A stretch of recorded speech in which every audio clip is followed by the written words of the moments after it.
Hello, Contrarian capitalists. Welcome to the channel. Just a quick note before we crack on with, inflation and cost of living crisis, which, is going to be around for a long, long time.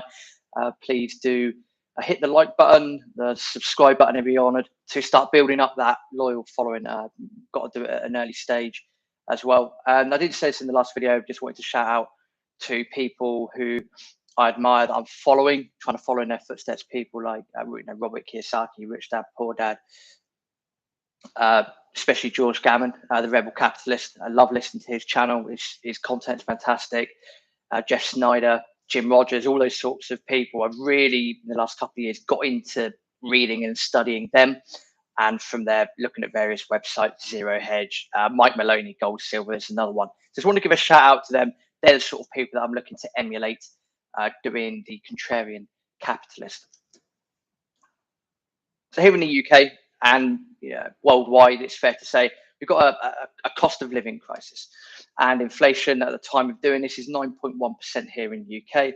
That's not ideal by any stretch of the imagination, but we have to look at really what's caused this in the last couple of years. Well, currency debasement doesn't help. So when you've got a lot of currency chasing too few goods and supplies, that's not good. Or if the supply chain decreases for any reason, then that doesn't help either. And that's the sort of stuff we're facing at the moment. That's the sort of stuff that's happening. It's the sort of stuff that's dangerous, and it's the sort of stuff that people aren't paying a lot of attention to, or if they are, they don't have a lot of knowledge about it. I'm not going to sit here and claim that I'm a guru and I'm an expert, but I want to dig in. I'm cynical at the best of times. Let's have a look at what's going on.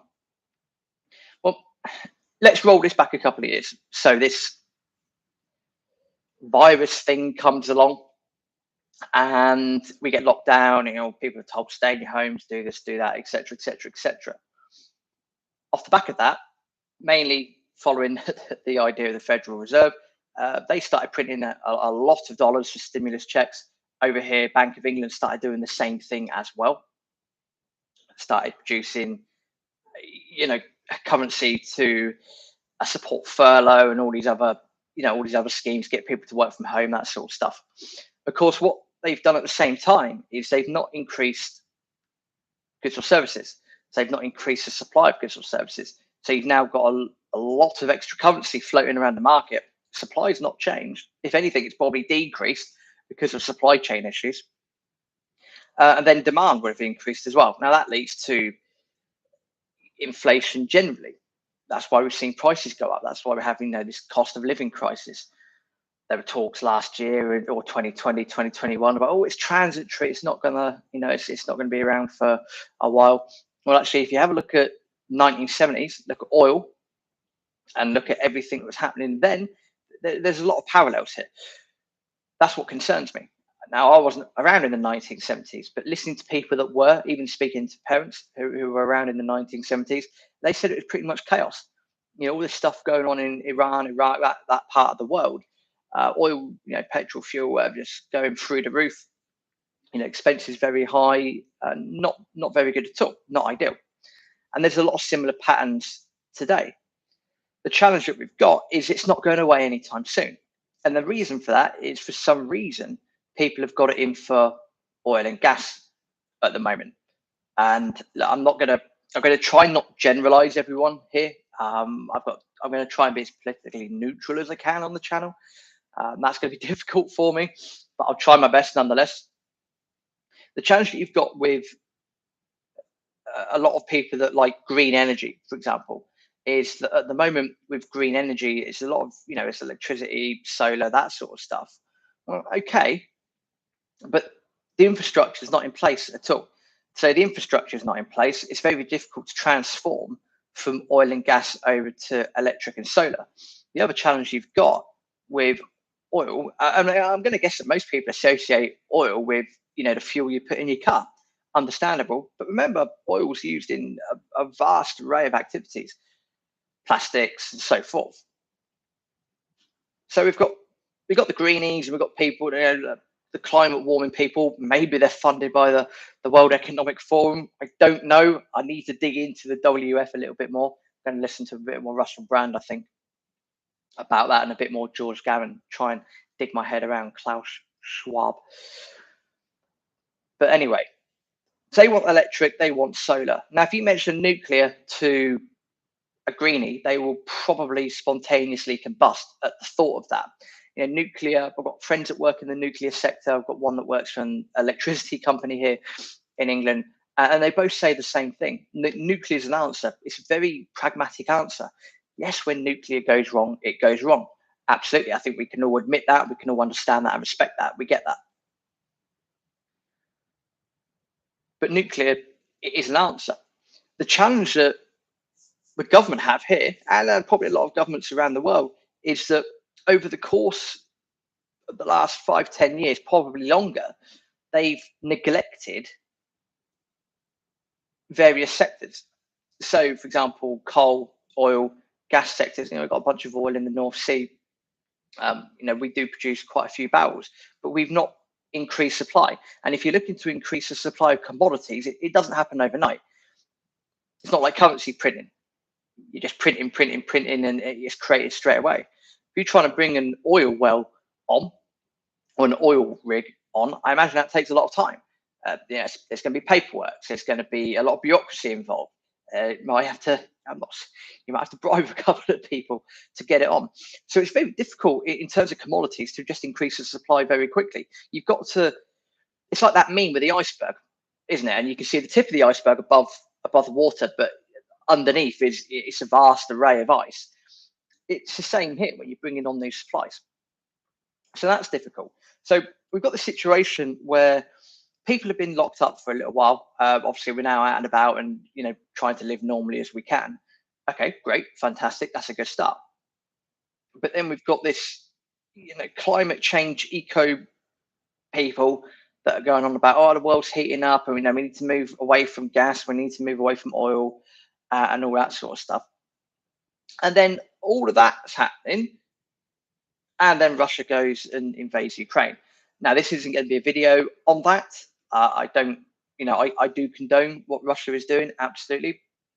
But if you look at, I think it's Professor Mearsheimer, he's from America. He predicted this 8 or 9 years ago, that this was going to happen, all down to NATO and the EU and the US getting involved as well. So I'm not surprised that that's happened. The challenge is that the West is shooting itself in the foot. Why is it shooting itself in the foot? Well, the reason is, okay, Russia invades Ukraine. It did it in 2014. I was in Kiev in 2019. It's a beautiful city. Loads to see and do. I had the honor of, well, I say the honor, the privilege of going to Pripyat and Chernobyl, and that was a surreal experience. And that was 2019. It was interesting. I've got a bit of a soft spot there for Ukraine, but taking soft spots out of the equation, Russia invades Ukraine, so the West decides to shoot themselves in the foot by putting these SWIFT payments, getting Russia off the SWIFT system, right? Okay, you might have seen a report the other day that said Russia has apparently defaulted on its debt. I think that's a bit strong to say, because they're claiming that they've actually paid the intermediary that needs to be paid. Again, that's a whole different video. But the reaction from the West was, well, we need to ban Russia, right? Okay, we need to ban Russian goods, we need to ban Russian services, and we can do it in the name of climate change. We can, don't worry about Russia's palladium, don't worry about their platinum, don't worry about all the phosphates that they create for, agricultural purposes and all the grain that they produce as well. Don't worry about that. Oh, no, that's not important. The important thing is that we're seen to be doing the right thing. We've got to push this climate change agenda and this almost leftist agenda that we must push it. And Russia invading Ukraine is a great excuse for it. Oh, off we go. No bueno, not good. So they have a very good excuse there in their mind for blocking off Russian oil and gas, right? Okay, so if you do that, and then your electric grid, national grid, and the other sustainable ways of energy aren't already available, what the hell do you think is going to happen? Oh, yeah, funny enough, prices go up. Great, congratulations. So for a lot of people, that's going to hit them where it hurts. I always say, don't trust the government. They're not there to look after you. They're there to look after themselves. Stop trying to rely on the government as well, regardless whether they're left, right, down the middle, whatever it is. They're not there to serve you, bollocks. Absolutely not happening whatsoever. Hopefully that swear word doesn't get me banned off YouTube.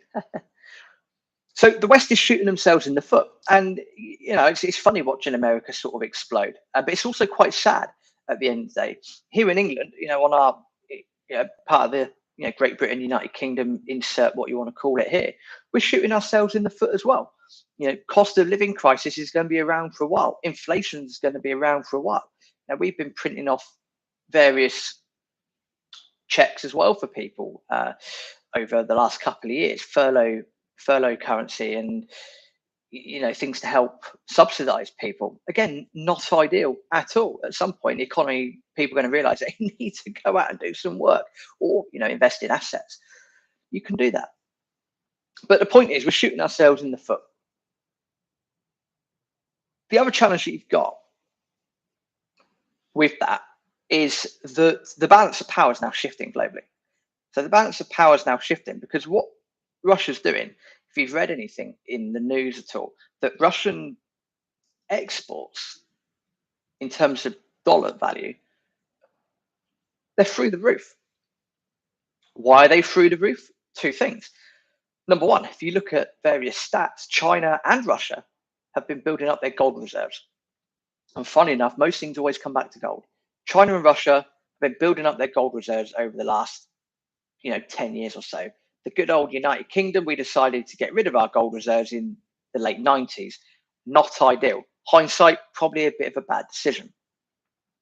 So Russia and China are building up their reserves.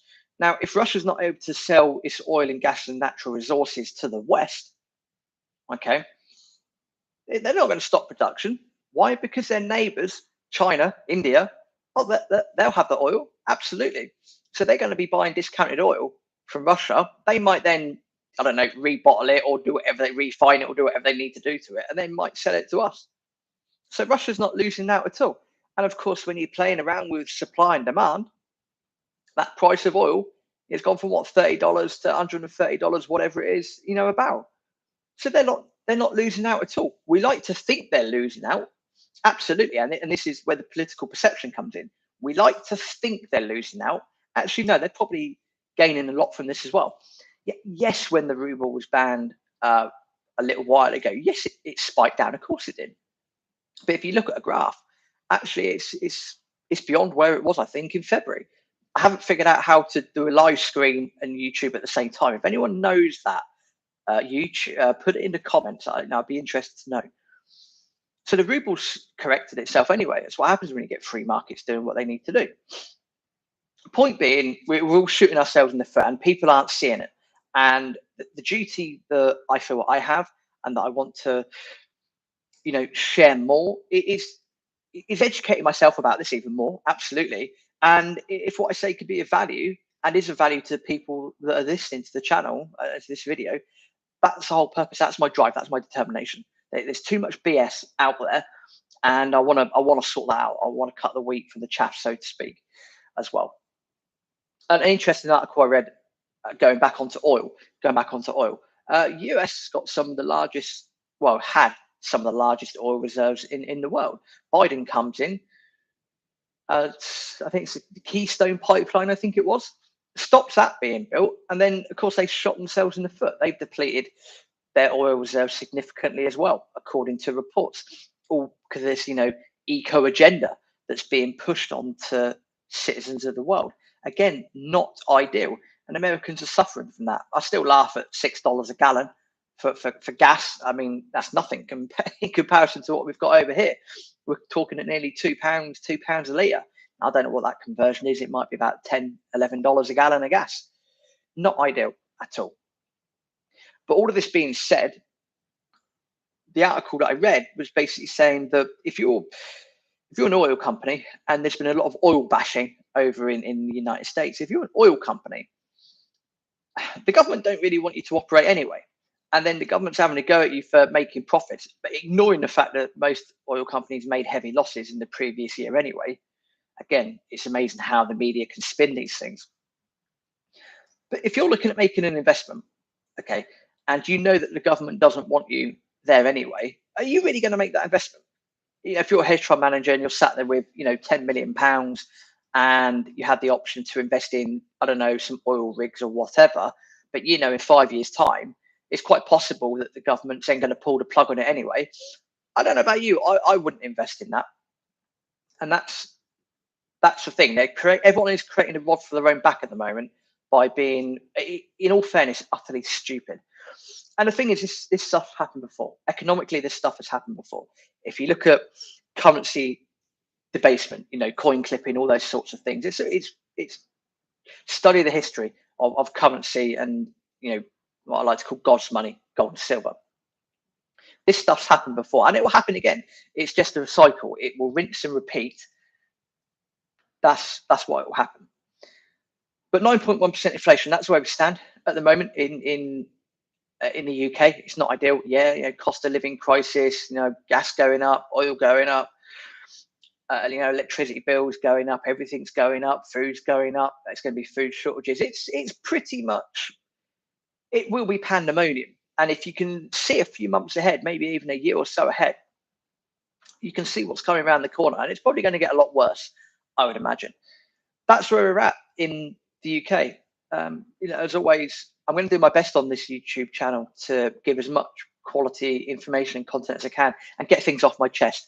Maybe a bit less ranting, a bit more pragmatism moving forward. But that is 9.1% inflation. That's a cost of living crisis. This isn't going away. People need to change. Governments need to change, and there's going to be some shady stuff behind the scenes with the World Economic Forum really pushing this, and that needs more investigating. And hey, that's what I'm here to do.